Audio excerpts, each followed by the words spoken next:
There you go. I normally do music. I usually sing my songs, my little a cappella songs, Irish stuff, but sometimes I do speeches. And a few of you might remember the wonderful Mr. Collins, who sometimes shows up, sometimes under the name Saffron, but usually under Colin, plays mandolin for us often.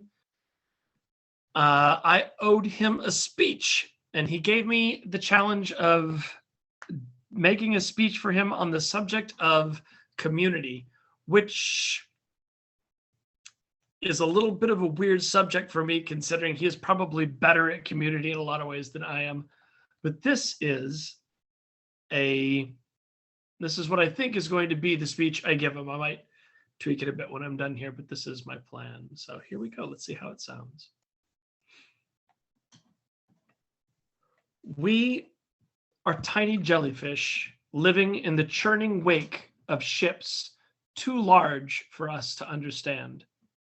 We are moved by the repercussions of their movement. We're surrounded by the history of its passing. We breathe it in and never question the chaos around us, as we've simply not lived long enough to see it as anything other than normal. The analogy breaks down because it's really not one ship, but dozens of ships. And today, no, I'm only going to talk about one of these great ships that churn us in their wake. And that ship we can call community.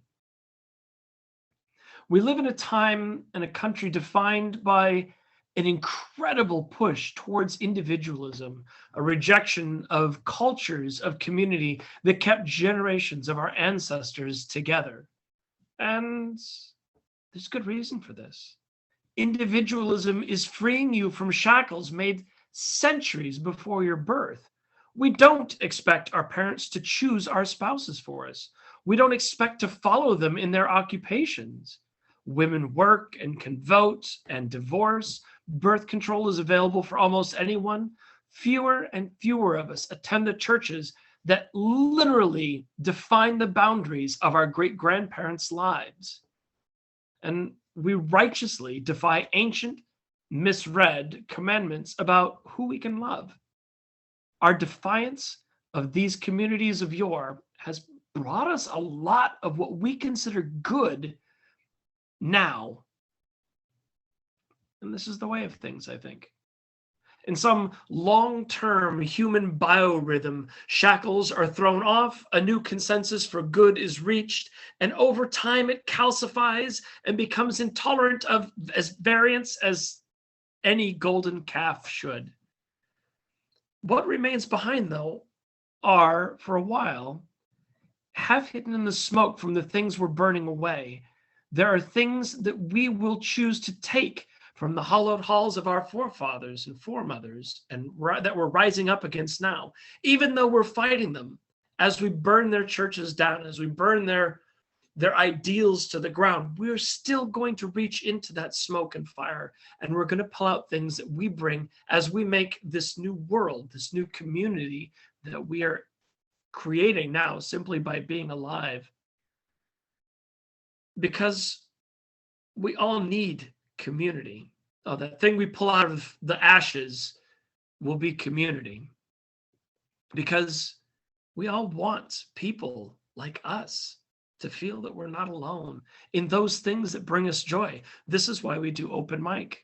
This is why people join clubs that love sea shanties or Lord of the Rings trivia or watch anime or do all of the millions of geeky little individual things, whether it's something common like football or something obscure like knitting. Well, knitting's not exactly obscure, like lace doily making. But community is bigger than just this. It's not just finding like-minded people and sticking together. A real community is collections of these things, bigger than just little groups. We're together because we're together. We don't necessarily agree on all things, but we're neighbors, we're friends. We live in the same cities, in the same state, in the same country. And at each of these levels, we have community.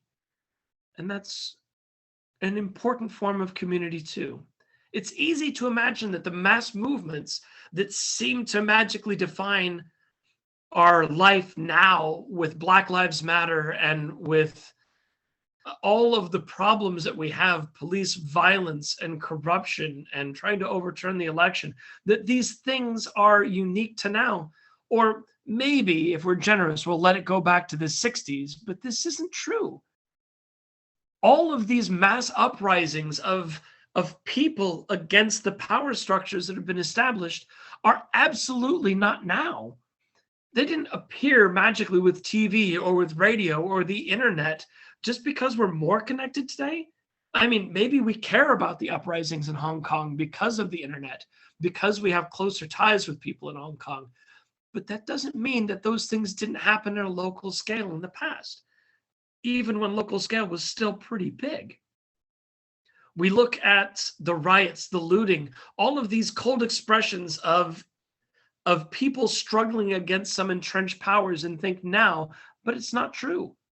The French Revolution, the Pelagian heresy, the gunpowder plot, the Protestant Reformation, the suffragettes in the US, in the UK, in India, the Luddites, the Grangers.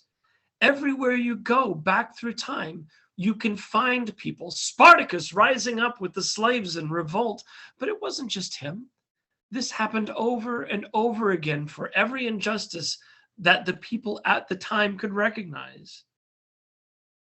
One could even characterize early Christianity as a fairly radical social movement that eventually calcified and then rebelled against itself, only to recalcify again and again and again, each recalcification breaking out with a new version of itself, and this new version of itself within a couple generations believing itself to be orthodoxy, as if the past rebellions of its own youth had never happened.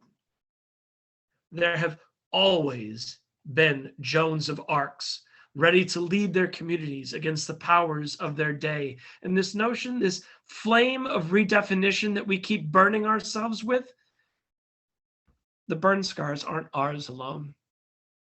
Every one of us, and every one of our forefathers and foremothers have carried the same scars. Little jellyfish, the wake you swim in is so much larger than you, created by these nearly unfathomably large psychic engines that push us all around. The notions of individuality versus community, of religious versus atheistic, of nationalistic versus personal pride. All of these things have been around for forever. We're not reinventing them. We're just bobbing together in its wake. But we can't change the direction of these ships alone.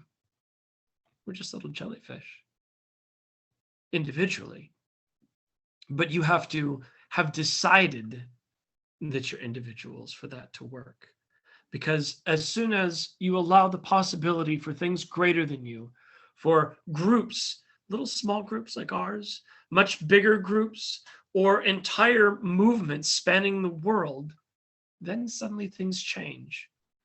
The very slow wheels on the ship turn, and the great ship slowly cants from right to left or whatever directions you think they should be shifting. And it is possible to drift these things. So tear down the walls. Rail against the churches of your forefathers. Write your feminist poetry. Scream defiance at those who would bind you in the antiquated morals of gender and marriage. And then I need to ask you to reach into those burning houses you set afire. Find the little threads of community there. Pull them into yourself. Kind of dust off the ashes, pat out the fire. Maybe re-dye them to be a rainbow color for today, or whatever colors you think are more appropriate. And wear them. Own them. Make them yours, because that's what they are. In the exact same way that your parents and great-grandparents and super great-grandparents stole those from the ashes of their forefathers, by the fuck you can too. So take them, put them on, wear them, and know that your kids are probably going to go along, rip down your house, take those colors as their own, and wear them, and that is absolutely fine. That's how this works. And you know what? as long as they do it together, as long as they have community, they'll probably be okay. What more can you ask for in life but to fight the good fight together? Thank you.